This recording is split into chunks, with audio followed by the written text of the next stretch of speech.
ಓಂ ಶಾಂತಿ. ಮಧುರಾತಿ ಮಧುರ ಶಿವ ಪರಮಾತ್ಮ ತಂದೆಯ ಮಧುರ ಮಹಾವಾಕ್ಯವನ್ನು ಕೇಳೋಣ. ಇಂದಿನ ಮುರಳಿಯ ದಿನಾಂಕವಾಗಿದೆ 6-9-2025. ಪ್ರಾತಃ ಮುರಳಿ ಬಾಪ್ತಾದ ಮಧುಬನ್. ಮಧುರ ಮಕ್ಕಳೇ, ನಿಮಗೆ ಇದೇ ಚಿಂತೆ ಇರಲಿ, ನಾವು ಎಲ್ಲರಿಗೆ ಹೇಗೆ ಸುಖಧಾಮದ ಮಾರ್ಗ ತಿಳಿಸುವುದು, ಎಲ್ಲರಿಗೆ ಇದು ಅರ್ಥವಾಗಲಿ. ಇದೇ ಪುರುಷೋತ್ತಮರಾಗುವ ಸಂಗಮ ಯುಗವಾಗಿದೆ. ಇಂದಿನ ಪ್ರಶ್ನೆಯಾಗಿದೆ, ನೀವು ಮಕ್ಕಳು ಪರಸ್ಪರದಲ್ಲಿ ಒಬ್ಬರು ಇನ್ನೊಬ್ಬರಿಗೆ ಯಾವಾಗ ಶುಭಾಶಯಗಳನ್ನು ಕೊಡುತ್ತೀರಿ? ಮನುಷ್ಯರು ಯಾವಾಗ ಶುಭಾಶಯಗಳನ್ನು ಕೊಡುತ್ತಾರೆ? ಉತ್ತರ: ಯಾರಾದರೂ ಜನ್ಮ ಪಡೆದಾಗ, ವಿಜಯಿಗಳಾದಾಗ ಹಾಗೂ ವಿವಾಹವಾದಾಗ, ಇಲ್ಲವೇ ವಿಶೇಷ ದಿನದಂದು ಮನುಷ್ಯರು ಶುಭಾಶಯಗಳನ್ನು ಹೇಳುತ್ತಾರೆ. ಆದರೆ ಅದೇನು ಸತ್ಯವಾದ ಶುಭಾಶಯಗಳಲ್ಲ. ನೀವು ಮಕ್ಕಳು ಒಬ್ಬರು ಇನ್ನೊಬ್ಬರಿಗೆ ಶಿವ ತಂದೆಯ ಮಕ್ಕಳಾಗುವ ಶುಭಾಶಯಗಳನ್ನು ಕೊಡುತ್ತೀರಿ. ನೀವು ಹೇಳುತ್ತೀರಿ, ನಾವು ಎಷ್ಟು ಭಾಗ್ಯಶಾಲಿಗಳಾಗಿದ್ದೇವೆ, ಎಲ್ಲ ದುಃಖಗಳಿಂದ ಮುಕ್ತರಾಗಿ ಸುಖಧಾಮಕ್ಕೆ ಹೋಗುತ್ತೇವೆ. ನಿಮಗೆ ಒಳಗಿಂದೊಳಗೆ ಖುಷಿಯಾಗುತ್ತದೆ. ಓಂ ಶಾಂತಿ. ಬೇಹದ್ದಿನ ತಂದೆಯು ಬೇಹದ್ದಿನ ಮಕ್ಕಳಿಗೆ ತಿಳಿಸುತ್ತಾರೆ ಅಂದಾಗ ಪ್ರಶ್ನೆಯು ಉತ್ಪನ್ನವಾಗುತ್ತದೆ, ಬೇಹದ್ದಿನ ತಂದೆ ಯಾರು? ಇದನ್ನಂತೂ ತಿಳಿದುಕೊಂಡಿದ್ದೀರಿ. ಎಲ್ಲರ ತಂದೆಯೂ ಒಬ್ಬರೇ ಆಗಿದ್ದಾರೆ. ಅವರಿಗೆ ಪರಮಪಿತನೆಂದು ಹೇಳಲಾಗುತ್ತದೆ. ಲೌಕಿಕ ತಂದೆಗೆ ಪರಮಪಿತನೆಂದು ಹೇಳುವುದಿಲ್ಲ. ಆದ್ದರಿಂದ ಪರಮಪಿತ ಒಬ್ಬರೇ ಆಗಿದ್ದಾರೆ. ಆದರೆ ಅವರನ್ನು ಎಲ್ಲ ಮಕ್ಕಳು ಮರೆತು ಹೋಗಿದ್ದಾರೆ. ಆದ್ದರಿಂದ ಪರಮಪಿತ ಪರಮಾತ್ಮ ದುಃಖಹರ್ತ ಸುಖಕರ್ತನಾಗಿದ್ದಾರೆ. ಅವರನ್ನು ನೀವು ಮಕ್ಕಳು ತಿಳಿದುಕೊಂಡಿದ್ದೀರಿ. ತಂದೆಯು ನಮ್ಮ ದುಃಖವನ್ನು ಹೇಗೆ ದೂರ ಮಾಡುತ್ತಿದ್ದಾರೆ? ಮತ್ತೆ ಸುಖ ಶಾಂತಿಯಲ್ಲಿ ಹೋಗುತ್ತೇವೆ. ಎಲ್ಲರೂ ಸುಖದಲ್ಲಿ ಹೋಗುವುದಿಲ್ಲ. ಕೆಲವರು ಸುಖಧಾಮದಲ್ಲಿ, ಇನ್ನು ಕೆಲವರು ಶಾಂತಿಧಾಮದಲ್ಲಿ ಹೋಗುತ್ತಾರೆ. ಕೆಲವರು ಸತ್ಯಯುಗದಲ್ಲಿ, ಕೆಲವರು ತ್ರೇತಾಯುಗದಲ್ಲಿ, ಇನ್ನು ಕೆಲವರು ದ್ವಾಪರ ಯುಗದಲ್ಲಿ ಪಾತ್ರವನ್ನು ಅಭಿನಯಿಸುತ್ತಾರೆ. ನೀವು ಸತ್ಯಯುಗದಲ್ಲಿದ್ದಾಗ ಉಳಿದವರೆಲ್ಲರೂ ಮುಕ್ತಿಧಾಮದಲ್ಲಿರುತ್ತಾರೆ. ಅದಕ್ಕೆ ಈಶ್ವರನ ಮನೆ ಎಂದು ಹೇಳುವರು. ಮುಸಲ್ಮಾನರು ಸಹ ನಮಾಜ್ ಮಾಡುವಾಗ ಎಲ್ಲರೂ ಸೇರಿ ಖುದಾನ ಆರಾಧನೆ ಮಾಡುತ್ತಾರೆ. ಏತಕ್ಕಾಗಿ? ಸ್ವರ್ಗಕ್ಕಾಗಿಯೋ ಇಲ್ಲವೇ ಖುದಾನ ಬಳಿ ಹೋಗುವುದಕ್ಕಾಗಿಯೋ? ಅಲ್ಲಾನ ಮನೆಯನ್ನು ಬಹಿಷ್ತ್ ಸ್ವರ್ಗ ಎಂದು ಹೇಳುವುದಿಲ್ಲ. ಅಲ್ಲಂತೂ ಆತ್ಮಗಳು ಶಾಂತಿಯಲ್ಲಿರುತ್ತಾರೆ, ಶರೀರವಿರುವುದಿಲ್ಲ. ಇದಂತೂ ತಿಳಿದುಕೊಂಡಿರಬಹುದು. ಅಲ್ಲಾನ ಬಳಿಗೆ ಶರೀರದೊಂದಿಗಲ್ಲ, ನಾವಾತ್ಮಗಳು ಹೋಗುತ್ತೇವೆ, ಕೇವಲ ಅಲ್ಲಾನನ್ನು ನೆನಪು ಮಾಡುವುದರಿಂದಷ್ಟೇ. ಏಕೆಂದರೆ ಅವರನ್ನು ಅರಿತುಕೊಂಡೇ ಇಲ್ಲ ಅಂದಾಗ ತಂದೆಯು ಸುಖ ಶಾಂತಿಯ ಆಸ್ತಿಯನ್ನು ಕೊಡುತ್ತಿದ್ದಾರೆಂದು ಮನುಷ್ಯರಿಗೆ ಹೇಗೆ ಸಲಹೆ ಕೊಡುವುದು? ವಿಶ್ವದಲ್ಲಿ ಶಾಂತಿಯು ಹೇಗೆ ಸ್ಥಾಪನೆಯಾಗುತ್ತದೆ? ವಿಶ್ವದಲ್ಲಿ ಶಾಂತಿಯು ಯಾವಾಗ ಇತ್ತು ಎಂಬುದು ಅವರಿಗೆ ಹೇಗೆ ತಿಳಿಸುವುದು? ಸೇವಾದಾರಿ ಮಕ್ಕಳಿಗೆ ನಂಬರ್ವಾರು ಪುರುಷಾರ್ಥದನುಸಾರ ಈ ಚಿಂತನೆ ಇರುತ್ತದೆ. ನೀವು ಬ್ರಹ್ಮಮುಖ ವಂಶಾವಳಿ ಬ್ರಾಹ್ಮಣರಿಗೆ ತಮ್ಮ ಪರಿಚಯವನ್ನು ಕೊಟ್ಟಿದ್ದಾರೆ. ಇಡೀ ಪ್ರಪಂಚದ ಮನುಷ್ಯ ಮಾತ್ರರ ಪಾತ್ರದ ಬಗ್ಗೆ ಪರಿಚಯವನ್ನು ಕೊಟ್ಟಿದ್ದಾರೆ. ನಾವೀಗ ಮನುಷ್ಯ ಮಾತ್ರರಿಗೆ ತಂದೆ ಮತ್ತು ರಚನೆಯ ಪರಿಚಯವನ್ನು ಹೇಗೆ ಕೊಡುವುದು? ತಂದೆಯು ಎಲ್ಲರಿಗೆ ಹೇಳುತ್ತಾರೆ, ತನ್ನನ್ನು ಆತ್ಮನೆಂದು ತಿಳಿದು ನನ್ನನ್ನು ನೆನಪು ಮಾಡಿರಿ, ಆಗ ಖುದಾನ ಮನೆಗೆ ಹೋಗುತ್ತೀರಿ. ಸತ್ಯಯುಗ ಅಥವಾ ಬಹಿಷ್ತ್ನಲ್ಲಿ ಎಲ್ಲರೂ ಹೋಗುವುದಿಲ್ಲ. ಅಲ್ಲಿ ಒಂದೇ ಧರ್ಮವಿರುತ್ತದೆ. ಉಳಿದವರೆಲ್ಲರೂ ಶಾಂತಿಧಾಮದಲ್ಲಿರುತ್ತಾರೆ. ಇದರಲ್ಲಿ ಯಾರೂ ಬೇಸರವಾಗುವ ಮಾತೇ ಇಲ್ಲ. ಮನುಷ್ಯರು ಶಾಂತಿಯನ್ನು ಬಯಸುತ್ತಾರೆ. ಆದರೆ ಆ ಶಾಂತಿಯು ಅಲ್ಲಾ ಅಥವಾ ಪರಮಾತ್ಮನ ಮನೆಯಲ್ಲಿಯೇ ಸಿಗುತ್ತದೆ. ಎಲ್ಲ ಆತ್ಮಗಳು ಶಾಂತಿಧಾಮದಿಂದ ಬರುತ್ತಾರೆ. ನಂತರ ಯಾವಾಗ ನಾಟಕವು ಮುಕ್ತಾಯವಾಗುವುದೋ ಆಗಲೇ ಪುನಃ ಅಲ್ಲಿಗೆ ಹೋಗುತ್ತಾರೆ. ತಂದೆಯು ಪತಿತ ಪ್ರಪಂಚದಿಂದ ಎಲ್ಲರನ್ನು ಕರೆದುಕೊಂಡು ಹೋಗುವುದಕ್ಕಾಗಿ ಬರುತ್ತಾರೆ. ಈಗ ನೀವು ಮಕ್ಕಳ ಬುದ್ಧಿಯಲ್ಲಿದೆ, ನಾವು ಶಾಂತಿಧಾಮಕ್ಕೆ ಹೋಗುತ್ತೇವೆ, ನಂತರ ಸುಖಧಾಮದಲ್ಲಿ ಬರುತ್ತೇವೆ. ಇದು ಪುರುಷೋತ್ತಮ ಸಂಗಮ ಯುಗವಾಗಿದೆ. ಪುರುಷೋತ್ತಮ ಅರ್ಥಾತ್ ಉತ್ತಮರಿಗಿಂತಲೂ ಉತ್ತಮ ಪುರುಷರು. ಎಲ್ಲಿಯವರೆಗೆ ಆತ್ಮವು ಪವಿತ್ರವಾಗುವುದಿಲ್ಲವೋ ಅಲ್ಲಿಯವರೆಗೆ ಉತ್ತಮ ಪುರುಷನಾಗಲು ಸಾಧ್ಯವಿಲ್ಲ. ಈಗ ತಂದೆಯು ತಿಳಿಸುತ್ತಾರೆ, ನನ್ನನ್ನು ನೆನಪು ಮಾಡಿ ಮತ್ತು ಸೃಷ್ಟಿ ಚಕ್ರವನ್ನು ಅರಿತುಕೊಳ್ಳಿ, ಜೊತೆಯಲ್ಲಿ ದೈವಿ ಗುಣಗಳನ್ನು ಧಾರಣೆ ಮಾಡಿ. ಈ ಸಮಯದಲ್ಲಿ ಎಲ್ಲ ಮನುಷ್ಯರ ಚಾರಿತ್ರ್ಯವು ಹಾಳಾಗಿದೆ. ಹೊಸ ಪ್ರಪಂಚದಲ್ಲಿ ಎಲ್ಲರ ನಡವಳಿಕೆಯು ಬಹಳ ಚೆನ್ನಾಗಿರುತ್ತದೆ. ಭಾರತವಾಸಿಗಳೇ ಶ್ರೇಷ್ಠ ಚಾರಿತ್ರ್ಯವಂತರಾಗುತ್ತೀರಿ. ಆ ಶ್ರೇಷ್ಠ ಚಾರಿತ್ರ್ಯವಂತರಿಗೆ ಕನಿಷ್ಠರು ತಲೆಬಾಗುತ್ತಾರೆ, ಅವರ ಚಲನೆಯನ್ನು ವರ್ಣನೆ ಮಾಡುತ್ತಾರೆ. ಇದನ್ನು ನೀವು ಮಕ್ಕಳೇ ತಿಳಿದುಕೊಳ್ಳುತ್ತೀರಿ. ಇದನ್ನು ಅನ್ಯರಿಗೆ ತಿಳಿಸುವುದು ಹೇಗೆ? ಯಾವ ಸಹಜ ಯುಕ್ತಿಯನ್ನು ರಚಿಸುವುದು? ಇದು ಆತ್ಮಗಳ ಮೂರನೆಯ ನೇತ್ರವನ್ನು ತೆರೆಸುವ ಸೇವೆಯಾಗಿದೆ. ತಂದೆಯ ಆತ್ಮದಲ್ಲಿ ಜ್ಞಾನವಿದೆ. ಬಲೆ, ಮನುಷ್ಯರು ನನ್ನಲ್ಲಿ ಜ್ಞಾನವಿದೆ ಎಂದು ಹೇಳುತ್ತಾರೆ, ಆದರೆ ಇದು ದೇಹಾಭಿಮಾನವಾಗಿದೆ. ಇಲ್ಲಿ ಆತ್ಮಾಭಿಮಾನಿಗಳಾಗಬೇಕಾಗಿದೆ. ಸನ್ಯಾಸಿಗಳ ಬಳಿ ಶಾಸ್ತ್ರಗಳ ಜ್ಞಾನವಿದೆ. ತಂದೆಯ ಜ್ಞಾನವನ್ನಂತೂ ತಂದೆಯೇ ಬಂದು ಕೊಡಬೇಕಾಗುವುದು. ಹೀಗೆ ಯುಕ್ತಿಯಿಂದ ತಿಳಿಸಬೇಕಾಗಿದೆ. ಹೀಗೆ ಅವರು ಕೃಷ್ಣನನ್ನೇ ಭಗವಂತನೆಂದು ತಿಳಿಯುತ್ತಾರೆ, ಭಗವಂತನನ್ನು ತಿಳಿದುಕೊಂಡಿಲ್ಲ. ಋಷಿಮುನಿ ಮೊದಲಾದವರು ಸಹ ಭಗವಂತನ ಬಗ್ಗೆ ನಮಗೂ ಗೊತ್ತಿಲ್ಲವೆಂದು ಹೇಳುತ್ತಿದ್ದರು. ಮನುಷ್ಯರು ಭಗವಂತನಾಗಲು ಸಾಧ್ಯವಿಲ್ಲ, ನಿರಾಕಾರ ಭಗವಂತನೇ ರಚಯಿತನಾಗಿದ್ದಾರೆಂದು ತಿಳಿದುಕೊಳ್ಳುತ್ತಾರೆ. ಆದರೆ ಅವರು ಹೇಗೆ ರಚಿಸುತ್ತಾರೆ? ಅವರ ನಾಮ ರೂಪ ದೇಶ ಕಾಲ ಯಾವುದು ಎಂದು ಕೇಳಿದರೆ ಅವರು ನಾಮರೂಪದಿಂದ ಭಿನ್ನವಾಗಿದ್ದಾರೆಂದು ಹೇಳಿಬಿಡುತ್ತಾರೆ. ನಾಮರೂಪದಿಂದ ಭಿನ್ನವಾದ ವಸ್ತುವಿರಲು ಹೇಗೆ ಸಾಧ್ಯ? ಇದು ಅಸಂಭವವೆಂದೇ ತಿಳಿದುಕೊಳ್ಳುವುದಿಲ್ಲ. ಒಂದು ವೇಳೆ ಪರಮಾತ್ಮನು ಕಲ್ಲು ಮುಳ್ಳು ಮೀನು ಮೊಸಳೆ ಎಲ್ಲದರಲ್ಲಿಯೂ ಇದ್ದಾರೆಂದು ಹೇಳುವುದಾದರೆ ಅದೂ ಸಹ ನಾಮರೂಪವಾಯಿತಲ್ಲವೇ? ಕೆಲವೊಮ್ಮೆ ಕೆಲವೊಂದು ತರಹ ಹೇಳುತ್ತಿರುತ್ತಾರೆ. ಮಕ್ಕಳಿಗೆ ದಿನ ರಾತ್ರಿ ಬಹಳ ಚಿಂತನೆ ನಡೆಯುತ್ತಿರಬೇಕು. ನಾವು ಮನುಷ್ಯರಿಗೆ ಹೇಗೆ ತಿಳಿಸುವುದು? ಇದು ಮನುಷ್ಯರಿಂದ ದೇವತೆಗಳಾಗುವ ಪುರುಷೋತ್ತಮ ಸಂಗಮ ಯುಗವಾಗಿದೆ. ಮನುಷ್ಯರು ದೇವತೆಗಳಿಗೆ ನಮಸ್ಕಾರ ಮಾಡುತ್ತಾರೆ, ಮನುಷ್ಯರು ಮನುಷ್ಯರಿಗೆ ಮಾಡುವುದಿಲ್ಲ. ಮನುಷ್ಯರು ಭಗವಂತ ಅಥವಾ ದೇವತೆಗಳಿಗೆ ನಮಸ್ಕಾರ ಮಾಡುತ್ತಾರೆ. ಮುಸಲ್ಮಾನರು ಸಹ ಆರಾಧನೆ ಮಾಡುತ್ತಾರೆ, ಅಲ್ಲಾನನ್ನು ನೆನಪು ಮಾಡುತ್ತಾರೆ. ನೀವು ತಿಳಿದುಕೊಂಡಿದ್ದೀರಿ, ಅವರು ಅಲ್ಲಾನ ಬಳಿಯಂತೂ ತಲುಪಲು ಸಾಧ್ಯವಿಲ್ಲ. ಮುಖ್ಯ ಮಾತೇನೆಂದರೆ ಅಲ್ಲಾನ ಬಳಿ ಹೇಗೆ ಹೋಗುವುದು? ಮತ್ತೆ ಅಲ್ಲಾನು ಹೇಗೆ ಹೊಸ ಸೃಷ್ಟಿಯನ್ನು ರಚಿಸುತ್ತಾರೆ? ಇವೆಲ್ಲ ಮಾತುಗಳನ್ನು ಹೇಗೆ ತಿಳಿಸಿಕೊಡುವುದು? ಇದಕ್ಕಾಗಿ ಮಕ್ಕಳೇ ವಿಚಾರಸಾಗರ ಮಂಥನ ಮಾಡಬೇಕಾಗುತ್ತದೆ. ತಂದೆಯಂತೂ ಮಾಡುವುದಿಲ್ಲ.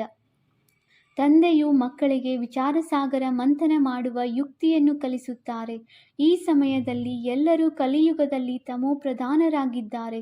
ಅವಶ್ಯವಾಗಿ ಯಾವುದೋ ಸಮಯದಲ್ಲಿ ಸತ್ಯಯುಗವು ಇರಬೇಕಲ್ಲವೇ? ಸತ್ಯಯುಗಕ್ಕೆ ಪವಿತ್ರ ಪ್ರಪಂಚವೆಂದು ಹೇಳಲಾಗುತ್ತದೆ. ಪವಿತ್ರ ಮತ್ತು ಅಪವಿತ್ರ ಹೇಗೆ ಚಿನ್ನದಲ್ಲಿ ತುಕ್ಕು ಬೀಳುತ್ತದೆಯಲ್ಲವೇ? ಆತ್ಮವು ಸಹ ಮೊದಲು ಪವಿತ್ರ ಸತೋಪ್ರಧಾನವಾಗಿರುತ್ತದೆ, ನಂತರ ಅದರಲ್ಲಿ ತುಕ್ಕು ಬೀಳುತ್ತದೆ. ಯಾವಾಗ ತಮೋ ಪ್ರಧಾನವಾಗಿ ಬಿಡುವುದೋ ಆಗ ತಂದೆಯು ಬರುತ್ತಾರೆ. ತಂದೆಯೇ ಬಂದು ಸತೋಪ್ರಧಾನ ಸುಖಧಾಮವನ್ನಾಗಿ ಮಾಡುತ್ತಾರೆ. ಸುಖಧಾಮದಲ್ಲಿ ಕೇವಲ ಭಾರತವಾಸಿಗಳೇ ಇರುತ್ತಾರೆ, ಉಳಿದೆಲ್ಲರೂ ಶಾಂತಿಧಾಮಕ್ಕೆ ಹೋಗುತ್ತಾರೆ. ಶಾಂತಿಧಾಮದಲ್ಲಿ ಎಲ್ಲರೂ ಪವಿತ್ರರಾಗಿರುತ್ತಾರೆ. ಮತ್ತೆ ಇಲ್ಲಿ ಬಂದು ನಿಧಾನವಾಗಿ ಅಪವಿತ್ರರಾಗುತ್ತಾ ಹೋಗುತ್ತಾರೆ. ಪ್ರತಿಯೊಬ್ಬ ಮನುಷ್ಯನು ಸತೋ ರಜೋ ತಮೋ ಅವಶ್ಯವಾಗಿ ಆಗುತ್ತಾರೆ. ಅಂದಾಗ ಈಗ ಅವರಿಗೆ ನೀವೆಲ್ಲರೂ ಅಲ್ಲಾನ ಮನೆಗೆ ತಲುಪಬಹುದೆಂದು ದೇಹದ ಎಲ್ಲ ಸಂಬಂಧಗಳನ್ನು ಬಿಟ್ಟು ತನ್ನನ್ನು ಆತ್ಮನೆಂದು ತಿಳಿಯಿರಿ ಎಂಬುದನ್ನು ಅವರಿಗೆ ಹೇಗೆ ತಿಳಿಸುವುದು? ಭಗವಾನ್ ವಾಚವಂತೂ ಇದೆ, ನನ್ನನ್ನು ನೆನಪು ಮಾಡಿದರೆ ಈ 5 ಭೂತಗಳು ಹೊರಟು ಹೋಗುತ್ತವೆ. ನೀವು ಮಕ್ಕಳಿಗೆ ದಿನ ರಾತ್ರಿ ಇದೇ ಚಿಂತೆ ಇರಬೇಕು.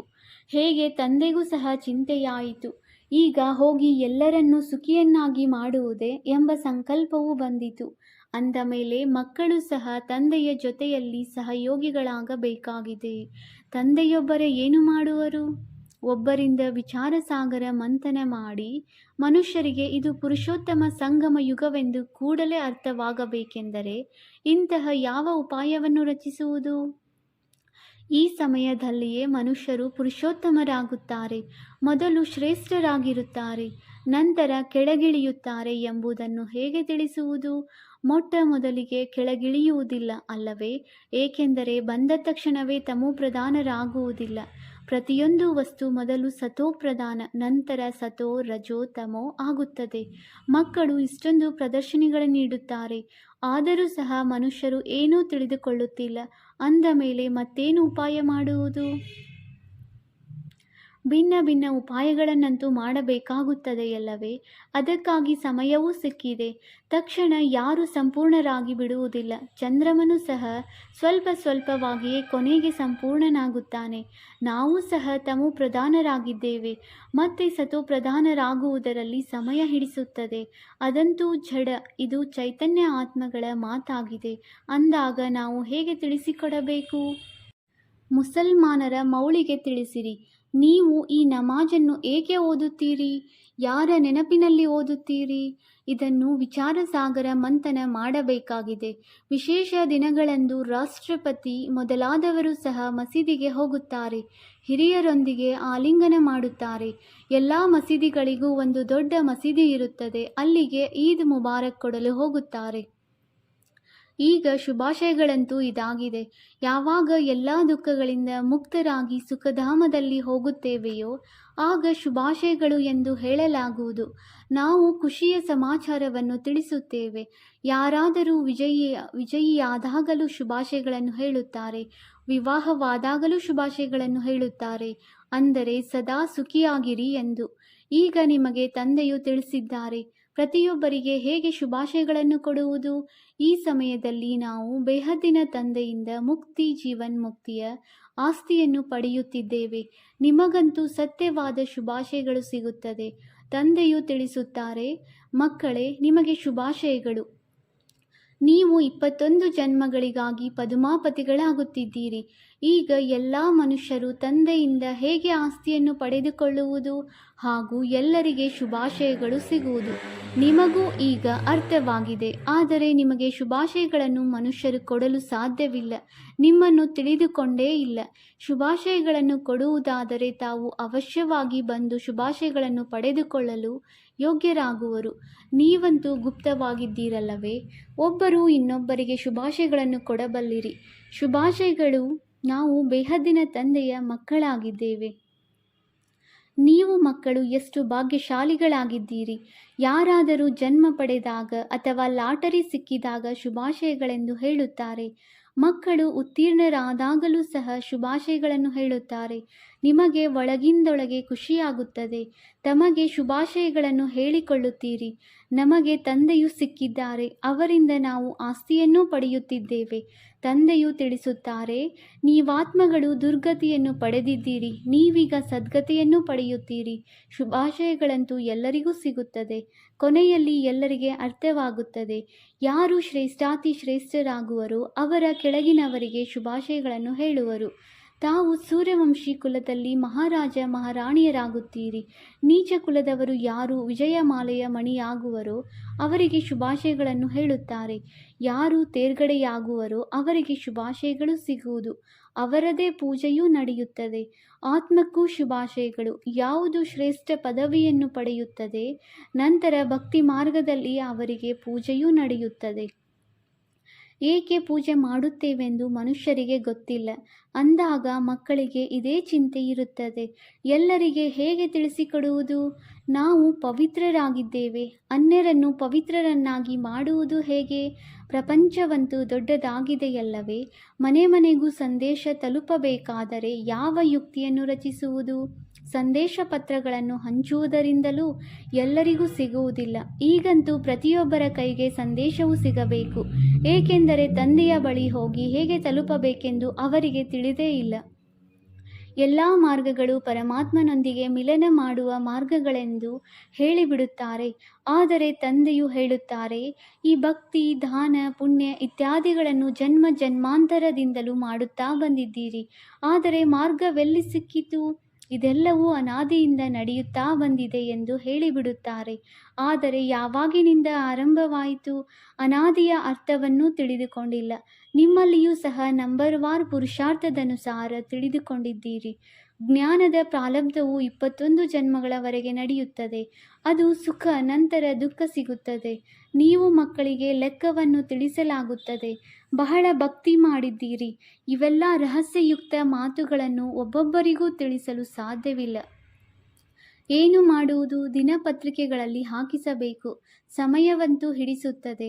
ಅಷ್ಟು ಬೇಗನೆ ಎಲ್ಲರಿಗೆ ಸಂದೇಶವು ಸಿಗಲು ಸಾಧ್ಯವಿಲ್ಲ. ಎಲ್ಲರೂ ಪುರುಷಾರ್ಥ ಮಾಡಲು ತೊಡಗಿಬಿಟ್ಟರೆ ಮತ್ತೆ ಎಲ್ಲರೂ ಸ್ವರ್ಗದಲ್ಲಿ ಬಂದು ಬಿಡುವರು. ಆದರೆ ಇದು ಸಾಧ್ಯವಿಲ್ಲ. ಈಗ ನೀವು ಸ್ವರ್ಗಕ್ಕಾಗಿ ಪುರುಷಾರ್ಥ ಮಾಡುತ್ತೀರಿ. ಈಗ ಯಾರು ನಮ್ಮ ಧರ್ಮದವರಿದ್ದಾರೆಯೋ ಅವರನ್ನು ಪುನಃ ಕರೆತರುವುದು ಹೇಗೆ? ಯಾರ್ಯಾರು ಇಲ್ಲಿಂದ ಮತಾಂತರಗೊಂಡಿದ್ದಾರೆ ಎಂಬುದು ಹೇಗೆ ತಿಳಿಯುವುದು? ಹಿಂದೂ ಧರ್ಮದವರು ಮೂಲತಃ ದೇವಿ ದೇವತಾ ಧರ್ಮದವರಾಗಿದ್ದಾರೆ. ಇದನ್ನು ಯಾರೂ ತಿಳಿದುಕೊಂಡಿಲ್ಲ. ಪಕ್ಕಾ ಹಿಂದೂಗಳಾಗಿದ್ದಾರೆ. ತಮ್ಮ ಆದಿ ಸನಾತನ ದೇವಿ ದೇವತಾ ಧರ್ಮವನ್ನು ಒಪ್ಪುತ್ತಾರೆ. ಈ ಸಮಯದಲ್ಲಿ ಎಲ್ಲರೂ ಪತಿತರಾಗಿದ್ದಾರೆ. ಪತಿತ ಪಾವನ ಬನ್ನಿ ಎಂದು ಕರೆಯುತ್ತಾರೆ. ಬಂದು ನಮ್ಮನ್ನು ಪಾವನ ಪ್ರಪಂಚದಲ್ಲಿ ಕರೆದುಕೊಂಡು ಹೋಗಿ ಎಂದು ನಿರಾಕಾರನನ್ನೇ ಕರೆಯುತ್ತಾರೆ. ಅವರು ಇಷ್ಟು ದೊಡ್ಡ ರಾಜ್ಯವನ್ನು ಹೇಗೆ ಪಡೆದುಕೊಂಡರು? ಅದನ್ನು ಗೆದ್ದು ರಾಜ್ಯ ಪಡೆದಿದ್ದಾರೆ ಎಂದು ಹೇಳಲು ಭಾರತದಲ್ಲಿ ಈ ಸಮಯದಲ್ಲಂತೂ ಯಾವುದೇ ರಾಜಧಾನಿ ಇಲ್ಲ. ಅವರು ಯುದ್ಧ ಮಾಡಿ ರಾಜ್ಯವನ್ನು ಪಡೆಯುವುದಿಲ್ಲ. ಮನುಷ್ಯರಿಂದ ದೇವತೆಗಳನ್ನಾಗಿ ಹೇಗೆ ಮಾಡುವುದು ಎಂಬುದು ಯಾರಿಗೂ ತಿಳಿದಿಲ್ಲ. ನಿಮಗೂ ಸಹ ಈಗ ತಂದೆಯಿಂದ ಅರ್ಥವಾಗಿದೆ. ಅಂದ ಮೇಲೆ ಮುಕ್ತಿ ಜೀವನ್ಮುಕ್ತಿಯನ್ನು ಪಡೆಯಬೇಕಾದರೆ ಎಲ್ಲರಿಗೆ ಹೇಗೆ ತಿಳಿಸುವುದು? ಪುರುಷಾರ್ಥ ಮಾಡಿಸುವವರು ಬೇಕಲ್ಲವೇ? ಯಾರು ತಮ್ಮನ್ನು ಅರಿತುಕೊಂಡು ಅಲ್ಲಾನನ್ನು ನೆನಪು ಮಾಡುವಂತಿರಬೇಕು. ತಿಳಿಸಿ, ನೀವು ಭಗವಂತನ ಶುಭಾಶಯಗಳೆಂದು ಯಾವುದಕ್ಕೆ ಹೇಳುತ್ತೀರಿ? ನೀವು ಅಲ್ಲಾನ ಬಳಿ ಹೋಗುತ್ತಿದ್ದೀರಿ. ಪಕ್ಕಾ ನಿಶ್ಚಯವಿದೆಯೇ? ಯಾವುದಕ್ಕಾಗಿ ನಿಮಗೆ ಇಷ್ಟೊಂದು ಖುಷಿ ಇರುತ್ತದೆ? ಇದನ್ನಂತೂ ಅನೇಕ ವರ್ಷಗಳಿಂದಲೂ ನೀವು ಮಾಡುತ್ತಾ ಬಂದಿದ್ದೀರಿ. ಆದರೆ ಎಂದಾದರೂ ಖುದಾನ ಬಳಿ ಹೋಗುತ್ತೀರೋ ಅಥವಾ ಇಲ್ಲವೋ? ಅವಶ್ಯವಾಗಿ ನಾವು ಏತಕ್ಕಾಗಿ ಓದುತ್ತೇವೆ ಎಂದು ತಬ್ಬಿಬ್ಬಾಗುತ್ತಾರೆ. ಅವಶ್ಯವಾಗಿ ನಾವು ಏನು ಮಾಡುವುದಕ್ಕಾಗಿ ಓದುತ್ತೇವೆ? ಶ್ರೇಷ್ಠಾತಿ ಶ್ರೇಷ್ಠನು ಒಬ್ಬ ಅಲ್ಲಾ ಆಗಿದ್ದಾರೆ. ಅಲ್ಲಾನ ಮಕ್ಕಳು ನೀವು ಸಹ ಆತ್ಮಗಳಾಗಿದ್ದೀರೆಂದು ತಿಳಿಸಿಕೊಡಿ. ನಾವು ಅಲ್ಲಾನ ಬಳಿ ಹೋಗಬೇಕೆಂದು ಆತ್ಮವು ಬಯಸುತ್ತದೆ. ಯಾವ ಆತ್ಮವು ಮೊದಲು ಪವಿತ್ರವಾಗಿತ್ತೋ ಅದು ಈಗ ಪತಿತವಾಗಿದೆ. ಈಗ ಈ ಪ್ರಪಂಚವನ್ನಂತೂ ಸ್ವರ್ಗವೆಂದು ಹೇಳುವುದಿಲ್ಲ. ಈಗ ಎಲ್ಲ ಆತ್ಮಗಳು ಪತಿತರಾಗಿದ್ದಾರೆ.